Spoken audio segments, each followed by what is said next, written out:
습니다. 오늘 설교 제목을 한번 따라하겠습니다. 하나님이 아간을 용서하지 않으신 이유. 자, 오늘 이 말씀이 여러분에게 또 다른 말씀의 이 관점이 생기기를 좀 기도하면서 이 말씀을 준비했습니다. 하나님이 사랑의 하나님인데, 용서의 하나님이신데 왜 하나님이 이 아간을 용서하지 않으셨을까?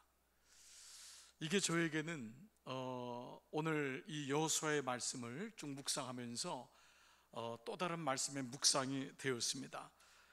이스라엘 백성의 여정을 보세요.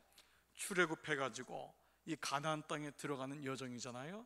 그 여정 속에서 이스라엘 백성들은 여리고성을 만나고 아이성을 만나고 그런 여러 가지 일련의 사건들을 만나게 되죠. 그래서 가나안 땅에 들어가는 거예요. 이게 이제 신앙생활로 비유해보잔 말이에요.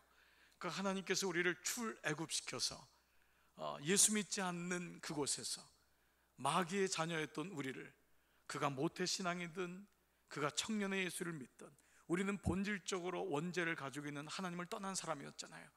그러니까 모태신앙일지라도 본격적으로 예수를 믿는, 인격적으로 예수를 맞이하는 시간이 있는 거죠. 그렇죠. 그러나 물론 확률적으로는 그래도 중간에 예수 믿는 사람보다는 좀 더 그 블레싱을 받는 건 당연해요.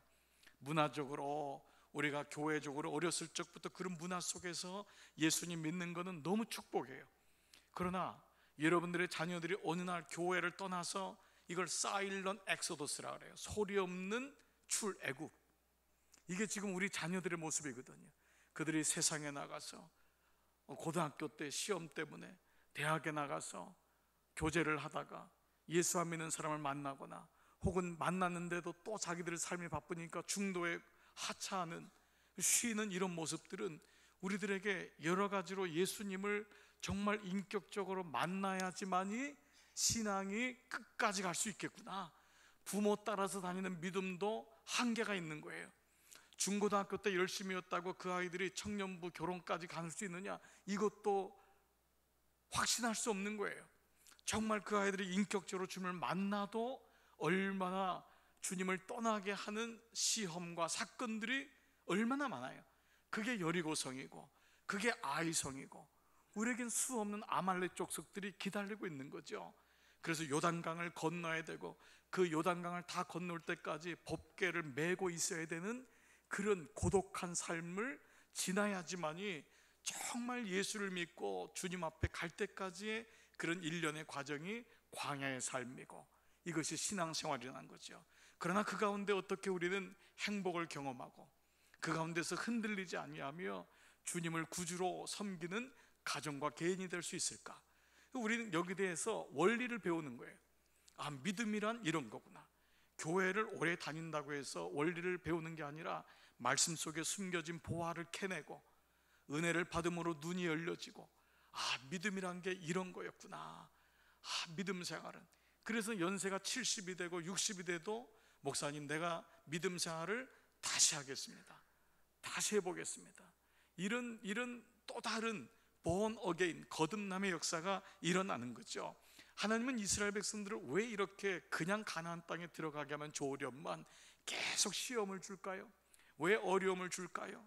왜 흔들게 하고 여리고성의 거인을 만나게 하고 아이성도 그 정도 성이면은 그냥 함락되면 되는데 하나님이 거기서 또 무너지게 하고, 이게 하나님이 질투하시는 하나님이란 사실을 우리가 기억한다면 하나님이 이스라엘 백성을 온전하게 당신의 백성인 거예요. 그래서 당신의 백성으로 살도록 하시고자 하는 의도가 있는 거거든요. 당신만 바라보도록, 세상 바라보지 아니하고 세상에 뺏기고 싶지 않은 거예요. 이 백성은 내 백성이거든요. 이 백성을 가나안 땅에 들어가기 전에 온전하게 내 백성으로 만들고 싶어 하시는, 이것은 나의 것이다, 내가 구속한 것이다, 너 야곱아 내가 너를 지목하였고 내가 너를 불렀고 너는 내 것이다 라고 하는 것을, 그 증표를 만들기 위한 훈련을 계속해서 이 과정을 통해서 만들어 가는 거죠. 그래서 우리는 이 과정을 통해서 하나님이 기뻐하시는 게 무엇인지, 하나님이 오늘 말씀처럼 맹렬하게 노를 하시는 게 뭔지, 하나님이 싫어하는 게 뭔지를 우리는 알게 되면서 하나님 백성으로서의 삶을 다시 돌아보게 되는 거죠. 자, 우리는 지난 제가 수요일 날 말씀에서 아이성이 무너진 것의 말씀을 좀 나눴습니다. 아이성에서 생각하지 못한 패배를 경험하게 돼요. 그 아이성은 정말 쉬운 성이었는데 그 이유가 뭐였냐 했더니 아간이라는 사람의 죄가 있었습니다. 오늘 여러분들이 봉독했던 그 말씀입니다. 그래서 여호수아와 이스라엘 백성들은 다시 엎드리게 되죠. 교만했던 것을 하나님 앞에 무릎 꿇게 되고 겸손을 배우게 됩니다. 패배를 거울 삼아서 다시 일어나게 되는 거예요. 그리고 하나님께서 말씀하는 거예요. 다시 깨끗하게 해라. 다시 성결하게 해라. 다시 너희 마음에 내 마음으로 채워라. 그 구체적으로 가나안 땅의 내일을 준비해야 된다. 이 말씀을 하시면서 이스라엘 백성에 말씀합니다. 이게 여호수아 7장 13절인데요 새 번역을 한번 이런 PPT 같이 한번 읽어보겠습니다. 다 같이 읽습니다. 시작. 일어나서 백성을 성결하게 하여라. 너는 그들에게 말하여라. 너희는 스스로 성결하게 하여 내일을 맞을 준비를 하여라. 주 이스라엘의 하나님께서 이렇게 말씀하신다. 이스라엘아, 너희 가운데 전멸시켜서 주께 바쳐야 할 물건이 있다. 그것을 너희 가운데서 제거하기 전에는 너희의 원수를 너희가 대적할 수 없다. 온전하게 바쳐야 되는, 온전하게 하나님의 것으로 인정해야 되는 것이 있었는데 하나님이 그걸 명령을 구체적으로 하셨어요. 종목까지, 항목까지도 얘기를 하셨어요. 그런데 아간이라는 사람이 결국 이 하나님 명령을 어기게 되죠. 아이러니하게도 이 아간은 유다 지파였어요. 유다 지파는 하나님이 가장 믿었던 지파였죠. 가장 영적으로 장자 지파고, 그리고 이 유다 지파를 통해서 예수 그리스도의 후손이 일어나는 그 지파가 유다 지파였어요. 가장 유망한 가문이었죠. 세라의 후손. 그런데 문제가 생겼어요. 이 하나님하고 가장 가까이 있다고 생각했던 이 아간 유다 지파, 이 사람은 하나님 말씀을 건성으로 들었던 거예요. 듣기는 듣는데, 말씀을 듣기는 듣는데 건성으로 들은 거예요. 부모가 그렇게 얘기를 해도 건성으로 들으면 어느 날 깨달을 때가 있더라고요. 이게 내가 하나님 아버지 엄마가 뼈에다 주는 말씀인데 이게 어느 날 잘 안 들리는 거예요. 그냥 그게 잔소리 같고 안 들려요. 우리가 하나님 말씀을 읽지 않는 게 아니죠. 예배를 드리지 않는 게 아니죠. 근데 문제는 뭐냐면 하나님 말씀을 말씀으로 받는 것이 아니라 그 말씀을 내 상식과 내 수준에서 이해하고 받아들이는 거예요. 그러니까 아간은 이것이 큰 문제라고 생각하는 거예요. 하나님이 그렇게 여기에 대해서 분명히 엄하게 말씀했지만 아간은 이게 이렇게 크게 문제된다고 생각하지 않았던 거예요. 결국 이로 인해서 아간은 어려움을 당하고 불행을 겪게 되죠. 그런데 더 놀라운 것은 오늘 하나님의 진노하심이 얼마나 강했냐면, 여러분 읽으시면서 좀 이 여호수아를 처음 보는 분은 좀 놀라셨을 거예요. 하나님이 이 정도까지, 이 말씀 보면 그 금덩어리 몇 개, 외투 몇 개, 그거 훔친 게 뭘 그렇게 대단하시다고 하나님이 아간의 아들까지, 딸들까지, 그리고 그에 있는 양까지, 그에 있는 집까지, 모든 것을 다 돌로 쌓아버리세요. 그러니까 참 이 말씀이 이렇게까지 하실 이유가 있을까라고 하는 생각이 들 정도예요. 그래서 우리가 생각했던 하나님은 사랑의 하나님인데, 하나님은 용서의 하나님인데, 우리가 일반적으로 생각하잖아요. 여러분들 우리가 이런 마음을 많이 하잖아요.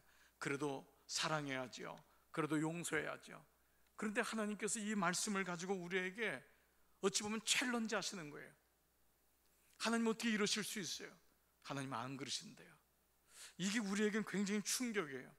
여러분, 누군가가 여러분이 영적으로 그래도 믿음이 있는 사람이 용서하지 않는 것 같고 사랑을 베풀지 않는 것 같으면 어떻게 그럴 수 있죠? 라고 할 수 있잖아요. 자녀도 부모에게, 부모는 무조건 용서해야죠. 자녀가 가지고 있는 컨셉이에요. 부모는 무조건 받아들여야죠. 부모는 사랑해야 되잖아요. 요즘 아이들이 사춘기 때니까 이 사춘기 가정 자녀들이 그런데 엄마가 이제 딱 때리려고 하니까 손을 딱 잡으면서 엄마 말로 합시다. 딱. 얘가 등치가 크니까 이제는 안다가는 거예요. 그 또 두 번째, 예수 믿는 분이 이러시면 됩니까? 그래서 세 번째, 하나님은 사랑이신데 매로 다스리시면 됩니까? 예. 그러니까요, 제가 미국 그 이민 목회를 하면서 경험했던 게, 미국은 더 어렵거든요. 손만 댔다고 하면 애들이 경찰을 부르거든요. 그래도 여러분, 그래도 대한민국은 할렐루야예요. 아직까지는 여러분 부모가 자녀에게 뭐라고 하고 그래도 이놈아 좀 정신 차려, 일로 와, 너 종아리 좀 맞아, 그래도 애가 경찰 부르진 않잖아요, 아직까지는. 그런데 미국은 정말 애놀이가 없어요. 맞으면 그냥 학교 가서 딱 보여주면은 경찰이 그냥 가정으로 갑니다. 부모는 딱 그때부터는 거리 유지하게 되고 이 법에 딱 걸립니다. 그러니까 얼마나 답답해요. 그러니까 이놈이 그냥, 그러니까 한국 가자 그래가지고 비행기 안에서 가만히 있다가 인천공항 도착해가지고 그냥 그래 이놈아 경찰 불러라 그러면서 그냥 거기서 그냥 반 죽이는 그런 오죽 답답하면. 그러니까 이 아이들의 생각에도 부모는 무조건 용서해야 돼요. 부모는 사랑해야 돼요. 야, 엄마 아빠 예수님 믿으면서 나한테 이럴 수가 있어요? 그런데 말이에요.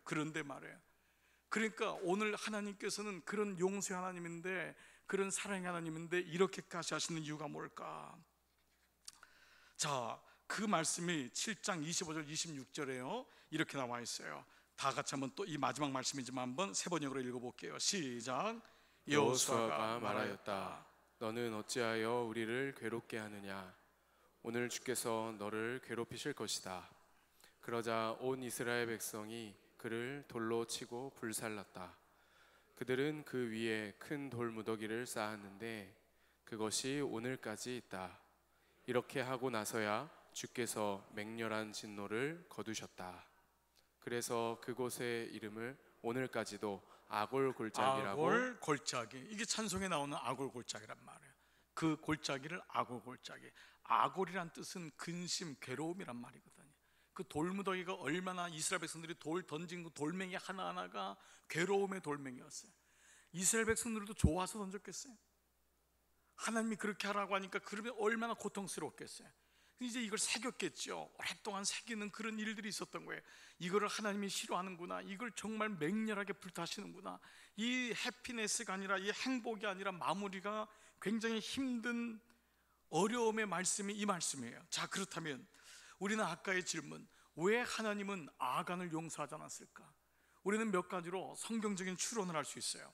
자, 첫 번째는 인간의 탐심이 이렇게 무섭다는 것을 보여주려고 했을 거예요. 그렇지 않겠어요? 가나안에 가면은 이 탐심이 일어날 수 있는 일들이 너무 많은 거예요. 그래서 이스라엘 백성들이 가나안 땅에 가기 전에 인간의 탐심이라는 것이, 너희 마음속에 물질에 대한 애착과 그것이 나보다 더 커질 수가 있다, 그것을 보여주려고 했던 의도가 분명히 있었을 거예요. 또요, 하나님의 명령을 대수롭지 않게 여겼던, 그냥 그런 거지 뭐. 안식일 지키라 이 말씀, 부모가 그렇게 예배를 드리라 해도 그거 별로 대수롭지 않은 거예요. 한 귀로 듣고 엄마 나 바빠요, 아빠 바빠요, 아빠 나 드리세요. 그 대수롭지 않게 여겼던 그 명령을 어긴 결과가 나중에는 얼마나 힘든지, 하나님을 떠난 그 결과가 얼마나 비참한지를, 그 하나님 명령을 쉽게 생각했던 것이 얼마나 무서운 결과를 가져오는지, 하나님께서 우리에게 주시는 그 명령 한 말씀 한 말씀이 사실 우리를 위한 것인데, 우리의 여러분 죄성을 보세요. 우리의 죄성은 정말 내 맘대로거든요. 오늘날 이 땅에서 일어나고 있는 일들을 보면 우리가 그걸 알 수 있어요. 우리의 탐욕, 우리의 욕망, 우리의 이런 생각들은 정말 끝이 없거든요. 근데 그 결과는 어때요? 그 결과는 정말 비참하거든요. 가정을 떠난 결과는 정말 비참해요. 하나님의 말씀을 떠난 결과는 보기에도 탐스럽고 먹음직한 것 같은데 그 결과는 피눈물이 날 때가 얼마나 많은지 몰라요. 그래서 하나님은 명령을 대수롭게 여기지 아니한 거기에 대한 결과를 본보기로 보여주신 말씀이기도 해요. 그래서 그럴 수 있구나, 정말 이것이 하나님 말씀 지키는 것이 작은 것 같지만은 이거 지키는 자가 복되는 것이구나, 복 있는 자라는 것이 하나님 말씀을 겸손히 평범하게 지키는데 그가 마지막 보면은 그 인생에서 얼마나 하나님의 은혜를 경험하는지, 젊었을 때는 잘 나가고 하나님 마음대로 없는 것 같이 사는 것 같지만은 마지막에 보면은요 정말 힘들어요. 그래도 율례를 지키고 하나님 말씀 안에 거하는 그 가족이 보면은 평범한 것 같고 별로 대박도 치는 것 같지 않은데 그 인생의 비밀이 있거든요. 거기에 하나님의 은혜가 있거든요. 장수하는 은혜가 있거든요. 그러니까 이것을 하나님이 깨닫게 하신 이유도 있을 거예요. 그리고 또한 무엇보다 하나님의 거룩하심, 하나님의 거룩하심에 대해서 분명히 깨닫게 했을 거예요. 나 여호와는 거룩하다. 너희가 이방인의 것들을 네 맘대로 하고 이건 아니다 라고 하는 걸 보여주고, 하나님의 공의를 세우시고자 하는 이런 일들이 분명히 이 안에 있었을 거예요. 그런데 우리가 이제 성경을 보는 눈은 어떤 눈이냐면 이 같은 이유가 다 타당해요. 그런데 우리 그리스도인들이 성경을 보는 눈은 구속사적으로 본단 말이에요. 구원의 역사로 본단 말이에요. 이스라엘의 애굽에서 나온 것은 그냥 한 나라를 차지하기 위함이 아니라 이 땅의 구원을 위한 하나님의 계획이었단 말이에요.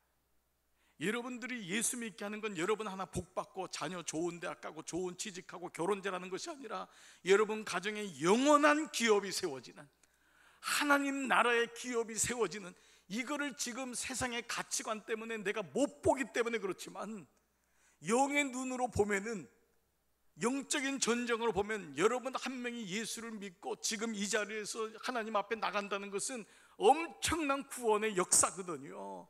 이거를 보는 사람이 그리스도인이거든. 이거를 보지 못하면은 그저 예수 믿고 조그만 복 받는 거 하나로 끝나는 거예요. 아니에요. 멸망, 영원히 죽을 수밖에 없고 멸망받을 수밖에 없는 내가 예수님의 피로 구원받아서 하나님의 자녀가 되었다고 하는 이 놀라운 구속사적인 은혜로 바라볼 때에 나는 그냥 예수 믿은 게 아니에요. 정말 우리 교회에 오늘도 그러한 분 신방을 우리 목회자들 갔다 왔지만 예수를 전혀 모르는데 나이 40이 돼가지고 교회를 나온 거예요, 혼자. 이건 기적이에요, 기적. 그분은 그게 뭔지를 몰라요. 지금은 우리 교회가 분위기가 좋고 말씀도 좋고 그분 말이에요. 그리고 여러분들이 따뜻하게 하고 그리고 너무 교회가 좋대요.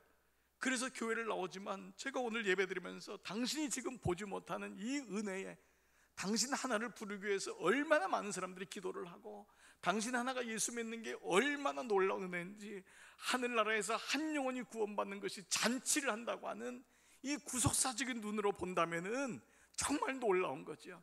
그래서 하나님은요, 우리가 뭘 하는 대통령이 중요한지 국무총리 이게 중요한 게 아니에요. 그냥 내 한 영혼이 너무도 소중한 거거든. 그러니까 구속사적인 것으로 본다면은 이스라엘 백성을 그 광야로 이끌어서 출애굽해서 그 애굽의 마귀의 손에 있던 자녀들을 이끌어서 하나님의 자녀가 되게 하는 구원의 역사를 쓰기 위함이거든요. 그러니까 이것을 깨닫게 하기 위해서 여리고성 만나게 하고 아이성 만나게 하고 광야에서 40년을 돌게 하고 원리들을 깨우쳐 주는 거거든요. 그러면 하나님이 가장 싫어하는 게 뭘까? 하나님이 죄를 짓는 걸 싫어. 물론 하나님이 죄 짓는 걸 싫어하시죠. 그러나 하나님은 우리가 알아요. 우리의 죄성이 있기 때문에 우리가 구원을 받아도 죄를 짓는 걸 알아요. 당연하지 않아요? 여러분, 예수 믿는다고 우리가 구원받았다고 죄를 안 져요? 다 죄 짓고 살잖아요. 그러면 하나님이 이 사건을 통해서 무엇을 보여주시는 걸까? 이 센텐스예요. 죄를 지은 자에겐 구원이 있지만 은혜를 모르는 자에겐 구원이 없다. 이 센텐스를 가르쳐주기 위함이에요. 여러분, 이 센텐스를 꼭 기억하셔야 돼요. 구원의 역사 속에서 가장 중요한 게 뭐냐면 하나님의 은혜를 잊어버리고 사는 거예요. 이스라엘 백성들에게 왜 하나님이 이런 아픔을 줬냐면 너희를 내가 어떻게 출애굽해서 불렀는데, 홍해를 가르고 요단강을 가르고 여리고성에 무너지면서 내가 만군의 여호와라는 걸 보여주셨는데도 아간과 이스라엘 백성은, 아간은 사실 아간만이 죄를 지었다고 생각하지 마세요. 그건 유다 지파의 죄인 거예요. 아버지 세라의 죄인 거예요. 아간은 그 중에 대표성을 가지고 있을 뿐이에요. 즉 이스라엘 백성들이 하나님의 은혜를 잊고 있다는 거예요. 그거를 아간이라는 사람을 통해서 하나님 말씀해 주시는 거예요. 그러니까 너희가 지금 은혜를 잊고 있다. 하나님이 죄를 지은 자에게는 구원이 있어요. 그런데 은혜를 망각하고 은혜를 모르는 자에게는 구원이 사라져가는 거예요. 아간의 문제가 뭘까요? 죄를 지어서의 문제가 아니었어요. 하나님의 은혜를 잊어버린 거예요. 이것을 하나님이 가장 힘들어하세요. 부모가 여러분 자녀를 생각해 보세요. 이게 금방 은유적으로 대비가 되더라고요.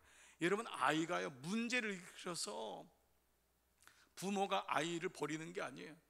버릴 수도 없지만은 아이를 실망하는 게 아니에요. 아이가 문제를 일으키면 부모는 달려들어서 해결을 한다고요. 처음에는 나무라고 놀라지만은 결국 부모가 그 문제까지도 해결해요. 예수님이 우리의 죄까지도 다 짊어지시는 거예요.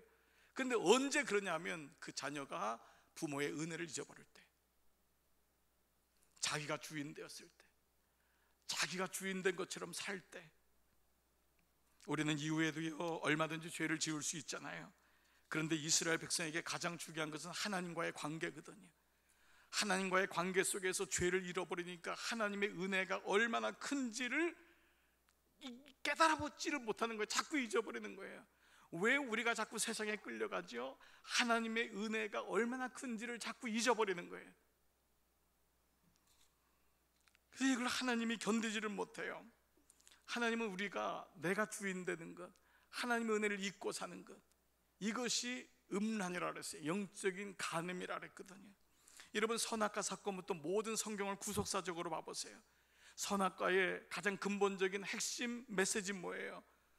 하나님 없이 살겠다는 거 아니에요. 내가 주인 되는 거잖아요. 그러니까 하나님이 그것을 원죄라고 했단 말이에요. 우리 안에 이것이 계속해서 있는 거예요. 이게 성경의 이야기고 구속사의 이야기인 거죠. 자, 보세요. 오늘날 교회들, 오늘날 세상의 교회, 모든 교회들을 가만 보면은 다 크고 작은 문제가 있어요. 그러면 크고 작은 문제가, 거기서 일어나는 문제들을 가만 보세요. 가정도 가만 보세요. 모든 문제 없는 가정이 어디 있고, 사람들이 모이다 보면 다 안 맞는 남편과 아내가 그 애를 낳고 그 안에서 밍글해서 30년 40년 살아간다는 것 자체가 사실 기적이잖아요. 그 안에서 살아가는 거예요. 근데 그러면서 우리가 실망도 하고 시험도 들고 하는 거죠. 그런데 기본적으로 교회 안에서도 가만 보면은 왜 시험에 들어요? 왜 그럴까요? 그 사람이 내가 죄를 지어서 스스로가 내가 하나님 말씀대로 따라가지 못하니까, 하나님 말씀 들으면 성결하지 못하니까, 내가 탐욕이 일어나니까 내 안에서, 아까 말씀드렸던 몇 가지 질문처럼요, 내 안에 탐욕이 일어나고 내 안에 하나님의 공의가 없어지고 하나님의 어떤 마음이 사라지고 거룩하지 못해서 내 스스로가 시험에 들어요. 그렇지 않아요. 오히려 그거는 은혜를, 예배를 드릴 때마다 그 문제가 드러나면은 오히려 그 문제를 가지고 주님 앞에 더 가까이 갈 수 있죠. 근데 문제는 뭘까요? 하나님의 은혜가 사라지게 되면, 망각하게 되면은 하나님의 은혜로 입었던, 용서받았던 내가 다른 사람이 용서가 안 되는 거예요. 이게 하나님의 은혜예요. 하나님의 은혜는 뭐예요? 나의 죄를 용서한 거거든요. 나 같은 자를 용서한 거거든요. 이스라엘 백성처럼 패악하고 자기밖에 모르는 눈먼 그 백성을 용서하신 거거든요. 그래서 당신의 백성을 삼으신 거거든요. 그런데 오늘 우리에게 오는 가장 보이지 않게 마귀가 우리에게 시험을 주거나 흔들거나 연약함을 주는 가장 큰 이유가 뭐냐면은 내 안에 하나님의 은혜를 잊어버림으로 인하여서 일어나는 일들이에요. 그게 뭐냐 하면은 용서가 안 되는 거예요. 왜 용서가 안 돼요? 하나님의 은혜를 잊어버리니까. 하나님의 은혜를 잊어버리니까 용서가 안 돼요. 여러분, 이게 사실은 예수님 메시지의 거의 핵심적인 메시지예요. 그래서 이 메시지를 우리가 오늘 이제 묵상을 해야 되는데, 오늘 이 말씀을 가지고 한번 묵상할 예수님에 대한, 하나님의 은혜에 대한, 용서에 대한 메시지가 있어요. 그게 마태복음 18장이에요. 자, 이 성경은 찾아봐야 돼요. 자, 마태복음 18장을 한번 찾아보겠습니다. 마태복음 18장.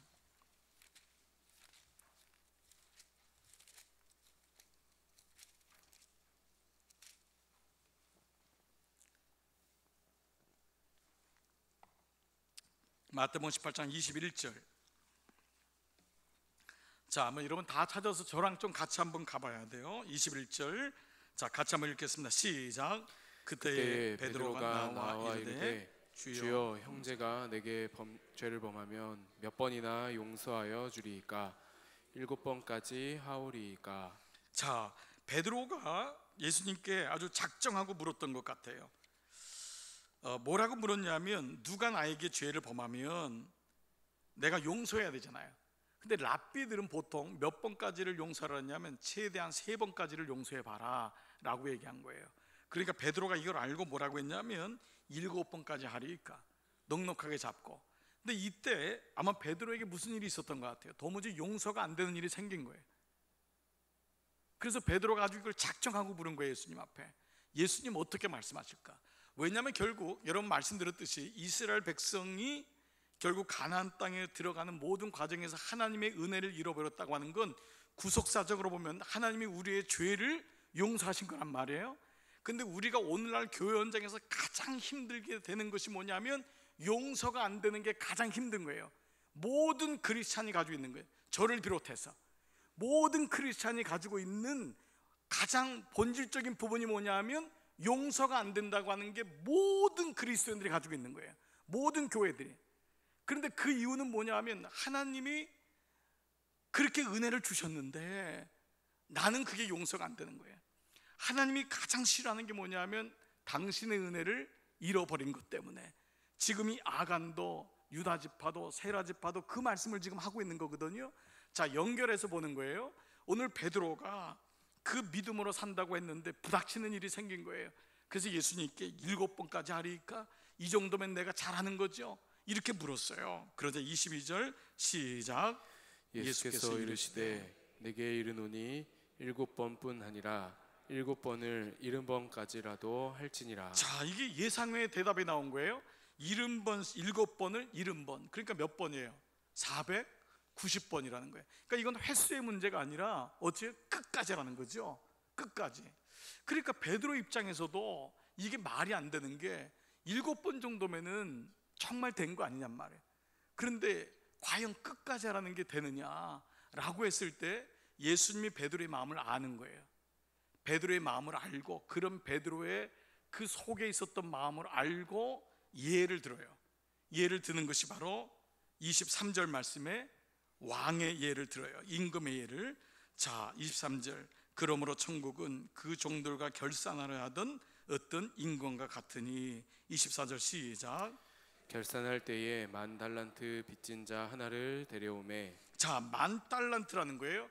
10,000달란트라는 거 뭐 복잡하게 생각할 게 없이 이거는 오늘날의 그 뭐 유대 화폐, 로마 화폐, 다 그리스 화폐가 다 다르지만 보통 성사학자들은 이게 어느 정도냐면 4조 원이에요. 4조 원. 그러니까 인간의 생각으로는 갚을 수 없는 게 4조 원이에요. 이게 바로 10,000달란트, 10,000달란트.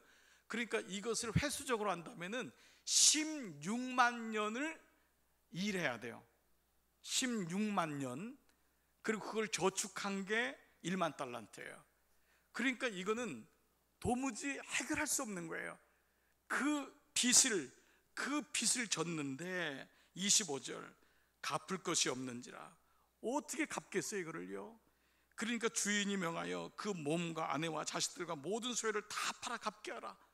그랬더니 이것도 안 되죠 사실. 그랬더니 26절 시작. 그 종이 엎드려 절하며 이르되 내게 참으소서 다 갚으리이다 하거늘. 이거는 그냥 참으소서가 아니라 완전히 바닥에 엎드린 거예요.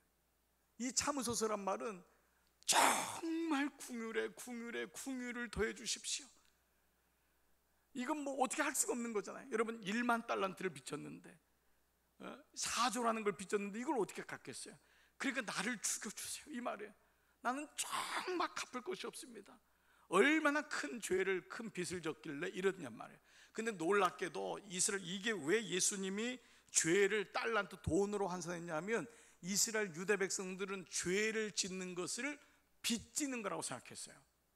그래서 이 예화를 통해서 봄으로 그 죄라는 것이 얼마나 실제적인지를 예수님 가르쳐 주기 위해서, 그냥 우리는 죄를 지면 그냥 죄 하나 졌지가 아니라 이스라엘 백성은 죄에 대해서 돈의 가치를 매길 정도로 환산을 했던 거예요. 그래서 10,000달란트라는 건 그 죄가 너무도 악한 거예요. 우리 안에 선한 것이 아무것도 없다고 하는, 겉모습으로는 목사요, 장로요, 권사요, 모태신앙요, 집사요, 찬양도 하고 기도도 하고 선한 것도 하고 성가대도 하고 교사도 하고 다 하지만 우리 안에는 도무지 나로서는 구원받을 수 없는 악하다라는 거예요. 이게 우리 모습이라는 거예요. 이게 1만 달란트예요. 이게 1만 달란트. 도무지 구원받을 수 있는 조건이 아무것도 없는, 내가 아무리 애를 쓰고 16년 만년 동안 애를 써도 나에게는 구원이 없어요. 그래서 하나님이 당신의 아들을 이 땅에 보내셔서 십자가에서 처절하게 죽이심으로 구약에 있는 구속의 사건을 이루셨기 때문에, 그 예수님 때문에 구원받는 것이지, 그게 바로 1만 달란트 안에 들어가 있는 거예요. 그러니까 이 종이 참으소서 내가 다 갚으리다는 죽을 죄를 졌습니다. 죽을 죄를 졌습니다. 그 말이 여기 표현되어 있는 거예요. 그런데 그렇게 한다고 해서 구원되는 게 아니잖아요. 그런데 27절에 그 종의 주인이 불쌍히 여겨 놓아주네 보내며 그 빚을 어떻게 했어요? 탕감하여 주었다. 놀라운 일이 벌어진 거예요. 어떻게 이런 일이 벌어져요? 나 같은 사람이 어떻게 나에게 이런 일이 벌어지냔 말이야. 우리 조상이 다 예수 믿은 조상이에요. 불과 100년밖에 안 돼요. 다 우상 섬기고 다 귀신 섬기고 그랬던 우리가 탕감을 받은 거예요. 그런데 문제가 생겼어요. 28절 다 같이 시작. 그 종이 나가서 자기에게 100데나리온 빚진 종료 한 사람을 만나 붙들어 목을 잡고 이르되 빚을 갚으라 하매. 자, 100데나리온 얼마냐면은 그냥 이것도 아주 환산을 딱 하면은 1000만 원 정도예요. 물론 크다면 클 수가 있어요. 그렇지만 4조에 비하면은 1000만 원은 결국 큰 돈이 아니잖아요. 지금 4조를 탕감받은 거예요. 내가 하나님의 은혜로 나 같은 사람이 구원받아 주의 일을 하고, 나 같은 사람이 찬양을 하고, 나 같은 사람이 섬기고, 나 같은 사람이 어떻게 주의 전에 있냔 말이에요. 이걸 다윗을 깨달았기 때문에 내가 궁정에서 첫날 있는 것보다 문지기로 하루 있는 게 낫습니다. 그 성전 문지기로 궁궐에 있는 첫날보다 성전 주님 안에 있는 그날이 복됩니다. 그 구원받은 감격을 잃어버리지 말라는 거 아니에요? 너 구원받은 감격을. 오늘날 교회의 가장 도전이 뭐예요? 구원받는 감격을 잃어버리는 종교인 되는 거잖아요. 예수님도 사라지고 그냥 직분만 있고 행사만 있고 다 우리가 그러고 있는 거잖아요. 그러니까 그 안에서 예수 믿은 감격, 구원의 십자가의 감격, 그게 사라질 때 우리는, 교회는 텅 비어버리는 거잖아요. 그 메시지를 본다면 이 사람은 1000만 원일지라도, 그게 본인에게 컸을지라도 자기가 빚을 갚은 걸 생각하면 어떻게 했어야 돼요? 당연히 용서해 줘야 되잖아요. 내가 그렇게 큰 빚을 갚았는데, 그렇게 크게 용서받았는데, 그런데 용서가 안 되는 거예요. 나에게 1000만 원 빚진 사람 용서가 안 되는 거예요. 그래서 어떻게 했어요? 붙들어 목을 잡고 이르되 빚을 갚으라, 빚을 갚으라. 그랬더니 29절 그 동료가 엎드려 간구하여 이르되 나에게 참아주소서. 똑같은 거예요. 참아주소서. 이게 자기가 조그맣게 했던 거예요. 그러면은 참아줘야 되잖아요. 내가 했던 대로 했으니까. 그런데 30절 다 같이요. 허락하지 아니하고 이에 가서 그가 빚을 갚도록 옥에 가두거늘. 정말 생각지도 않는 일이 일어난 거예요. 그런데 지금 이 얘기를 베드로에게 하는 말이 뭐예요? 너가 바로 이 사람이다. 베드로야, 너가 지금 이 사람이란다. 7번씩이면 충분하다고? 아니다. 너가 하나님께 받은 은혜를 기억한다면 이 메시지를 주면서, 그랬더니 31절에 그 동료들이 그것을 보고 몹시 딱하게 여겨 주인에게 가서 일을 다 알리니, 32절 다 같이요. 이에 주인이 그를 불러다가 말하되 악한 종아, 내가 빌기에 내가 내 빚을 전부 탕감하여 주었거늘 내가 너를 불쌍히 여긴 것 같이 너도 내 동료를 불쌍히 여김이 마땅하지 아니하고, 주인이 노하여 그 빚을 다 갚도록 그를 옥졸들에게 넘기니라. 자, 여기까지 저를 보세요, 여러분. 자, 이 말씀에 여러분 순서를 이제 아실 거예요. 자, 그러면 우리가 일반적으로 이 말씀에서 이 깨달음은 와요. 그렇구나.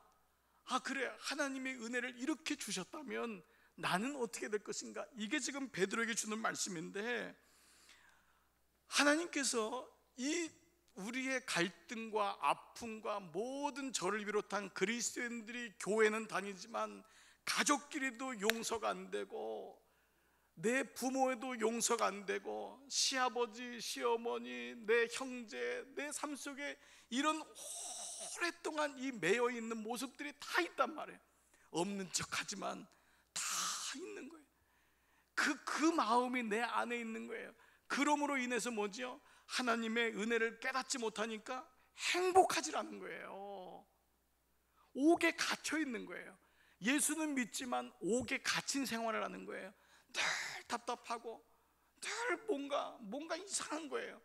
예배를 드려도 교회를 나와도 늘 뭔가 해결되지 않은 그 기쁨이 없는, 행복이 없는 게 내 안에 있는 거예요. 왜냐하면 마치 내가 이 사람 같다는 거예요. 근데 예수님이 베드로에게 해결책을 주셨어요. 그게 뭐냐면 35절이에요. 35절 다 같이 읽습니다. 시작. 너희가 각각 마음으로부터 형제를 용서하지 아니하면 나의 하늘 아버지께서도 너희에게 이와 같이 하시리라. 자, 하나님은 용서의 하나님이잖아요. 그러면 여기서요 또 단어 하나가 뭐냐면 각각이라는 거예요. 뭐냐면 이것은 너희 스스로가, 너희 각각이. 그런데 많은 사람들은 어떻게 생각하냐면 당신이 용서해야지, 나는 용서를 못하지만 당신은 용서를 해야 돼요. 그래서 우리가 용서에 대해서 오해하는 것 중에 몇 가지가 있는데, 그 첫 번째가 뭐냐면 하나님은 무조건 용서하신 하나님이에요. 하나님은 용서하셔야 돼요. 그 개념은 맞지만 오늘 아간의 말씀 보면은 그렇지 않은 걸 알 수 있어요. 하나님은 때로 용서하지 않으세요. 근데 우리 마음속에 하나님은 용서의 하나님이다. 그래서 나는 용서하기가 어렵다. 이게 논리적으로 우리 안에 이게 있어요. 하나님은 용서하시지만 나는 안 됩니다. 나는 용서하기가 어려워요. 자, 우리 안에 있는 용서에 대한 오해의 근본적인 죄성의 마음이 뭐냐 하면 하나님은 사랑의 하나님이에요. 근데 나는 조건이 있어요. 나는 용서하기가 어려워요. 그 어떤 분은 하나님은 하셨다 해도 나는 안 됐으니까 아닙니다 라고 하는 분도 있어요. 내 마음에 그게 있어요. 하나님은 무조건 용서하시지만 나는 아니에요. 그리고 세 번째는 그러나 목회자나 영적 지도자들은 용서하셔야 됩니다 라고 하는 메시지가 있어요. 여러분, 이 말씀에 보면은 베드로에게 너희가 각각이란 말은 뭐냐면 그 사람이 용서하기를 기다리지 말고 각각 너가 마음으로부터 형제를 용서하지 아니하면, 너가 마음으로부터 형제를 용서하지 아니하면 나도 너희에게 이같이 한다 라는 거예요. 그러니까 하나님이 전제를 다셨어요. 하나님이 용서의 하나님이에요. 하나님이 용서하신다면 끝날 텐데 하나님이 뭐라고 했냐면 너 각각의 마음으로부터 먼저 형제를 용서하지 아니하면 나도 너희를 용서하지 않는다라는 거예요. 그런데 이 말씀이 성경에 일관적으로 흐르는 하나님의 용서에 대한 메시지예요. 자, 마태복음 6장 12절 앞으로 우리가 주기도문에서 배울 텐데, 자, PPT를 볼게요. 자, PPT 같이 한번 읽겠습니다. 시작. 우리가 우리에게 죄 지은 자를 사하여 준 것 같이 우리의 죄를 사하여 주옵시고. 그러니까 내가 주님 앞에 죄를 용서해 주세요 라고 할 때 어떤 기도의 조건이 있었냐면 내가 누군가를 용서해 준 것 같이, 그래야지 주님이 나를 용서해 주신다. 여러분이 아무리 죄를 가지고 와도 주님께 나갈 때 너가 누군가를 용서해 주지 않았으면은 나는 용서하지 않는다. 자, 마태복음 5장 7절. 자, 궁휼히 여기는 자는 복이 있어요. 우리 모두가 궁휼히 여김 받고 싶어요. 그러려면 먼저 뭘 해야 된다고요? 궁휼히 여겨야 된대요. 내가 누군가를 불쌍히 여겨야지만이 불쌍히 여김을 받는데요. 그냥 하나님이 사랑의 하나님인데 나를 궁휼히 여겨주면 좋잖아요. 근데 하나님은 계속해서 일관적인 메시지를 주세요. 마태복음 5장 24절. 예물을 제단 앞에 두고 먼저 가서 형제와 화목하지 않으면은 예물을 안 받겠대요. 하나님이 그까지 예물 받으시면 되잖아요. 근데 우리에게 먼저 가서 형제하고 화목한 다음에 그 예물을 받겠다는 거예요. 이게 지금 계속적으로 일관성 있게 하나님의 용서의 법칙이 나오는 거예요. 하나님의 은혜를 안다면, 하나님의 은혜를 망각하지 않았다면, 하나님의 은혜가 얼마나 큰지를 안다면은 그대로 행해라는 거예요. 다른 말로 하면 이 베드로에게 하나님의 은혜가 그렇게 큰데 그게 용서가 안 되냐? 왜 용서가 안 되느냐? 하나님의 은혜가 사그라지기 때문에. 하나님의 은혜가 자꾸 없어지는 거예요. 그러니까 그 사람의 나에게 했던 게 점점 커지는 거예요. 그래서 이 말씀이 오늘 마태복음 18장 35절의 그 첫 번째 말씀이 너희가 각각 마음으로부터 형제를 용서하지 아니하면, 이 말은 진심으로란 말이잖아요. 그냥 겉으로 용서합니다가 아니라 진심으로 용서하면은 이라고 하는 메시지를 우리에게 주시는 거예요. 그런데 우리가 한 가지 또 말씀을 좀 가지고 생각할 게 있어요. 용서와 용납이라고 하는 두 단어예요. 용서와 용납이라는 단어. 여러분 중에도 아마 제가 지금 이 말씀을 드려도 저도 마찬가지지만 용서가 안 되는 사람은 안 돼요. 끝까지 안 돼. 그게 우리 죄성이에요. 어떤 분은 일본이 용서가 안 된대요. 그래요. 일제시대에 있었던 분은 일본이 용서가 안 되는 거예요. 6.25 때 북한한테 어려움을 당했던 분은 그것도 용서가 안 되는 거예요. 하물며 사람한테도 어려움 당할 때 우리 안에 이러한 마음이 깊이 새겨지면 힘든 거예요. 근데 결국 그것이 우리로 하여금 행복하지 못하게 하는 거예요. 결국 하나님의 은혜는 자꾸 그걸로 인해서 작아지는 거예요. 하나님의 은혜를 주셨지만, 예배 때마다 은혜를 받지만은 그 용서가 안 되는 마음이 계속해서 내 안에서 움직이니까 상대적으로 이 은혜를 크게 받았음에도 불구하고 이 은혜는 자꾸 작아지는 거예요. 그러니까 별 문제도 아니게 됐는데 그 문제는 계속 나를 쥐어짜게 되고 옥죄게 만드는 일들이 많아지는 거예요. 자, 그래서 이 단어를 기억해야 되는데, 용서라고 하는 단어에서부터 용납이라고 하는 단어로의 변환이에요. 용서는 뭐냐 하면, 근본적으로 이 용서가 왜 안 되냐 하면, 용서는 내가 중심이 되는 거예요. 나 중심이에요. 그래서 내가 용서하는 거예요. 거기는 굉장히 인본주의적인 게 있어요. 내가 용서하는 거예요. 내가. 그런데 용납은 뭐냐 하면 그의 입장에서 용납을 해주는 거예요. 여러분 이 말씀을 가만 보세요. 여러분 자녀를 용서하세요, 용납하세요? 용납하는 거예요. 자녀가 그렇게 죄를 져도 여러분이 어느 순간 아비라고 하는, 어미라고 하는 이름 때문에 그 아이의 입장에서 자녀를 용납해 주더라고요. 어떤 부모가 자녀에게 이제부터 너 용서하니까 죄 짓지 마라 이렇게 말하는 사람 없어요. 분명히 죄 짓을 줄 알거든요. 또 이 사건 뒤에 또 사고 치는 거예요. 그래도 불구하고 그 아이를 용납하는 게 아비의 마음인 거예요.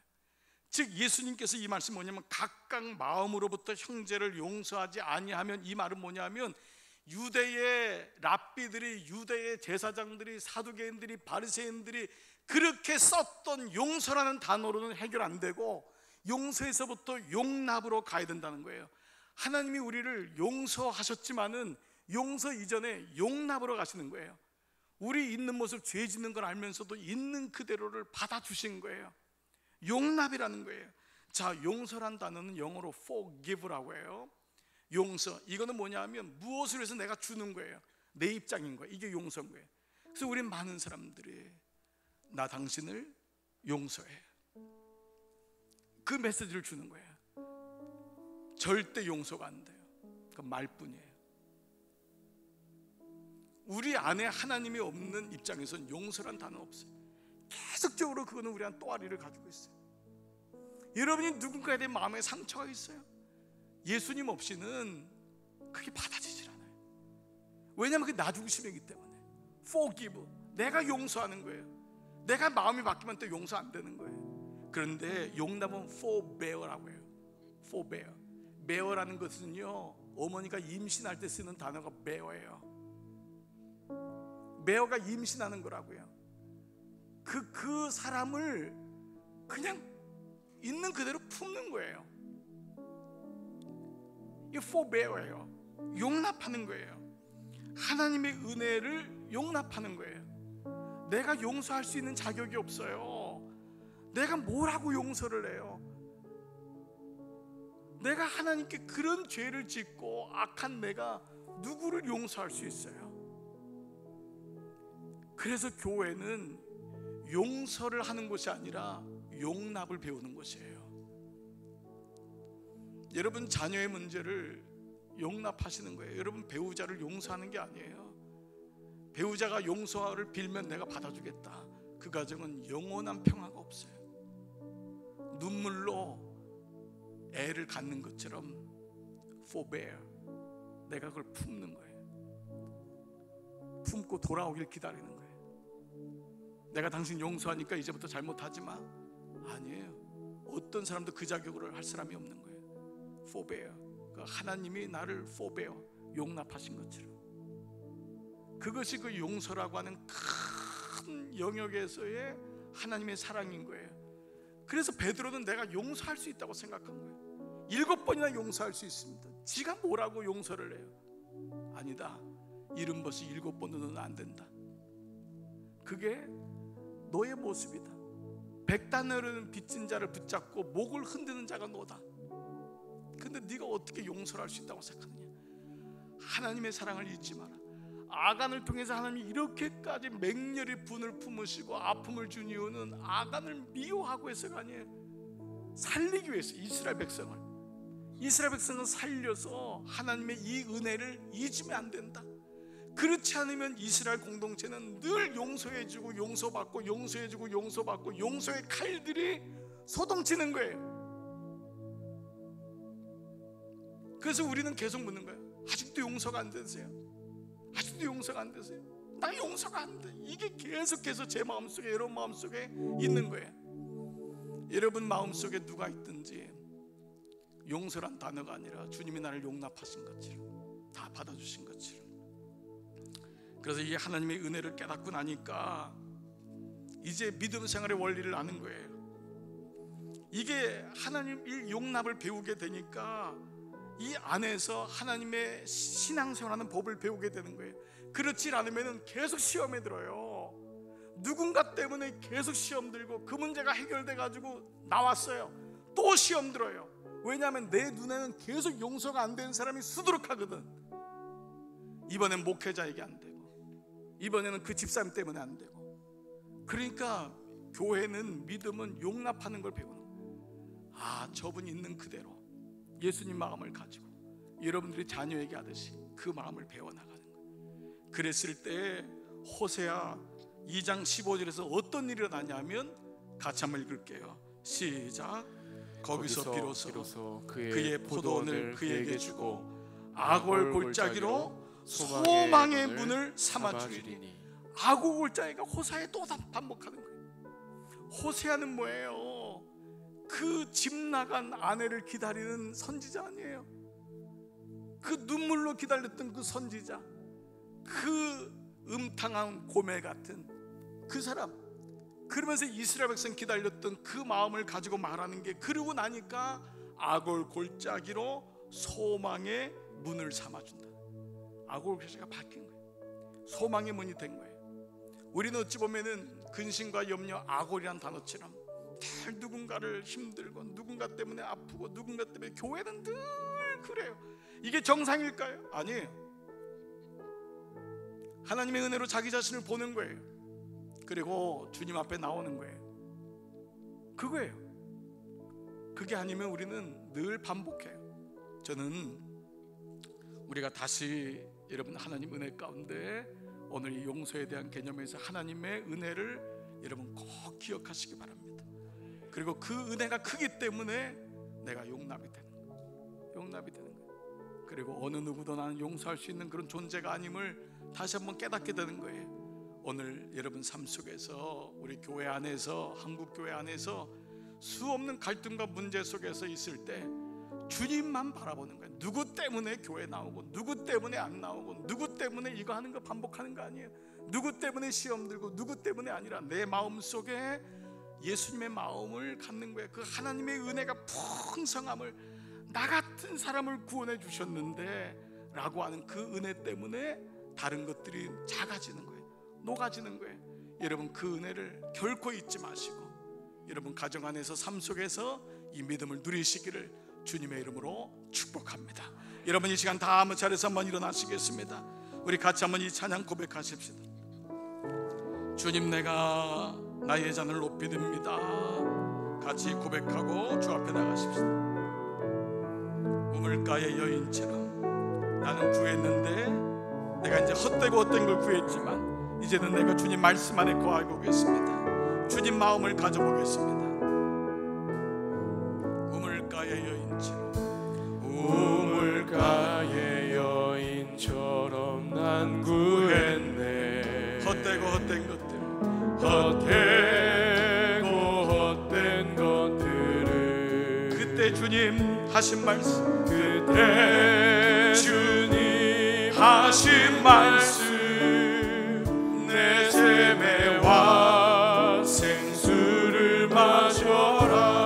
오 주님, 오 주님, 주님 내게 채워주세요. 채우소서. 나의 잔을 높이 듭니다. 하늘 양식 내게 채워주소서. 넘치도록 채워주소서. 많고 많은 사람들이 찾았었네. 헛되고 헛된 것, 헛되고 헛된 것들을 주 안에 감추인, 주 안에 감추인 법에 세상 것과 난 비길 수 없네. 오 주님, 채우소서. 채우소서. 나의 잔을 높이 듭니다. 하늘 양식 내게 채워주소서. 넘치도록 채워주소서. 내 친구여, 내 친구여, 거기서 돌아오라. 내 주의 넓은 품으로 우리 주님 너를 맡겨 그 넓은 품에 안아주시리. 오 주님, 주님 채워주세요. 채우소서. 나의 잔을 높이 듭니다. 하늘 양식 내게 채워주소서. 넘치도록 채워주소서. 주님 나에게 은혜를 채워주소서. 내가 주님의 은혜를 기억하게 해주소서. 나의 잔을 주님 앞에 높이 듭니다. 하늘 양식 내게 채워주소서. 넘치도록 주님 채워주소서. 아멘. 괴로울 때 주님의 얼굴 보라. 평화의 주님, 평화의 주님 바라보아라. 세상에서 시달린 친구들아, 위로의 주님, 우리 주님만 바라보기 원합니다. 눈을 들어 주를 보라. 내 모든 염려 주께 맡겨라. 아멘. 슬플 때에 주님의 얼굴 보라. 사랑의 주님 안식 주리라.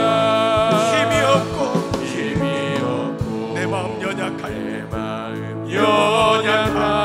때 능력의 주, 능력의 주님 여러분 주님을 바라보세요.